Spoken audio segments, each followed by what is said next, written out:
Welcome to this week's Sideline View at the Hockey House, downtown Brainerd. And fitting, because it's all about hockey right now. It's the town, I think, has got a buzz here, and I don't mean too many drinks. No, I think they're thinking about maybe this. some of that too, but probably that might be after. But we got the big one coming up tonight. We got the Section 8 2A championship at the National Hockey Center in St. Cloud. Brainerd plays Moorhead. In doing a little research for the preview story today, I noticed that Moorhead's played 10 ranked teams, or 11 I think it is, and they've, of their 10 losses, I think their 10 losses have all been, or 11, I'm exactly what sure it is, but they've lost to almost everybody that's been a ranked team. Except for Brainerd. Yeah. And they did beat Eden Prairie. So obviously they've had a tough schedule this year. I think one big thing in Brainerd's favor is that they won at Moorhead this year. Moorhead won here.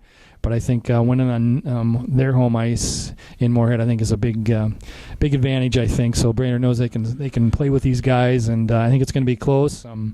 All the guys here are saying it's going to be Brainerd. I mean, I'm thinking it's got to go that way too. But Moorhead's awful tough. It seems like in the big games. I do think one other edge that Brainerd might have here. I mean, being only 60 miles away, I know Moorhead's going to draw well too. But I'm thinking almost everybody in Brainerd is going to be down there tonight. It's it's a great venue to watch a hockey game in, and only an hour's drive. So I'm thinking there's going to be a big crowd there. So should be an electric atmosphere. So speaking of electric atmosphere, electricity was flowing in the Brainerd High School gym last night. Jack Sauer gets his 1,000 points. Brainerd blows out Grand Rapids. It wasn't even a game.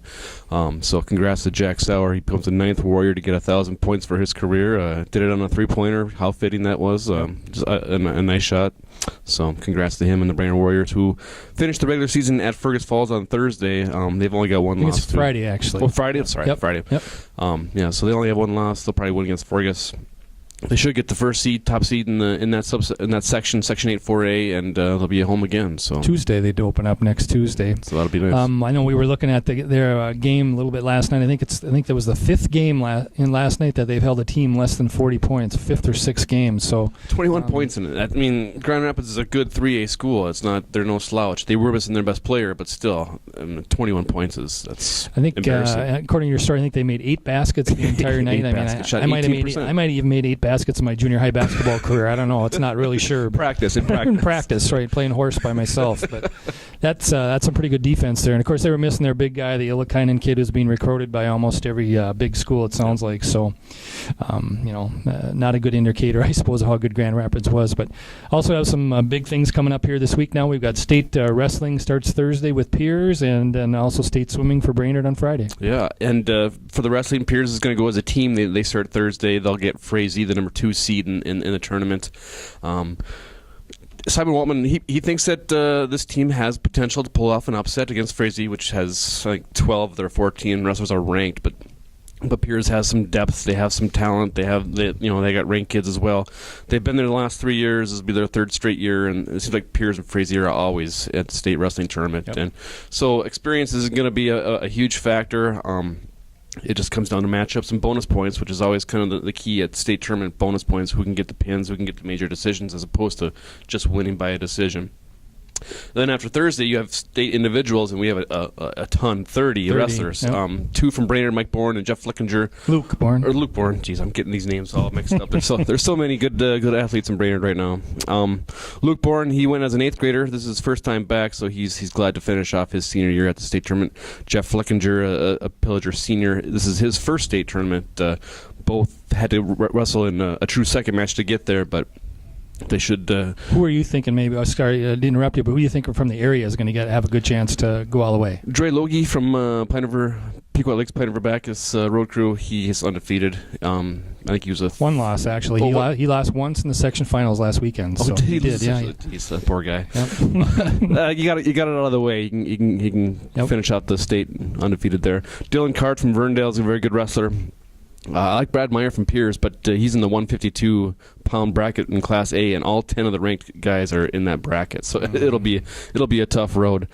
Who else? It's hard to say. It all depends on who you get that first round, so you can get some momentum. And if you win, then you're guaranteed to keep wrestling. If you lose that first one, you're kind of you're at the mercy of your opponent that beat you. And kind of how it works too is if you get a good guy in the first round and then you lose to him, he hopefully will win his next one because then you're still alive. I mean, if you get somebody that maybe isn't as good, loses their second one, you're out. You're he done. Advances. So it's kind of how the way it goes. State swimming, we also have that. Three relays and then 3 individual guys that are also in those relays. But as usual, Brainerd always kind of sends that large caravan of swimmers, and the relays are actually seated pretty well. I think they're all in the top 16, which will get you into the Saturday's finals or consolation finals. And then you have Joe Wells in the breaststroke. You have Josh McKeague in the butterfly, and then Yep, and then Justin Kuglin in the 100 free. So we'll see how they do individually. But top 16 go to Saturday's finals. Top 8 are in the finals. The next 8 are in the consolation finals. So we'll see how Brainerd swimming does. Yep.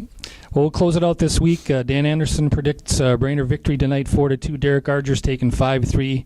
I'll go with Brainerd 3-2. So we'll see how close anybody is there this Nobody week. cares what I think about hockey. So Okay, that'll wrap it up from the Hockey House here this week, and we hope to be with you next week talking about a Warrior trip to state and boys hockey.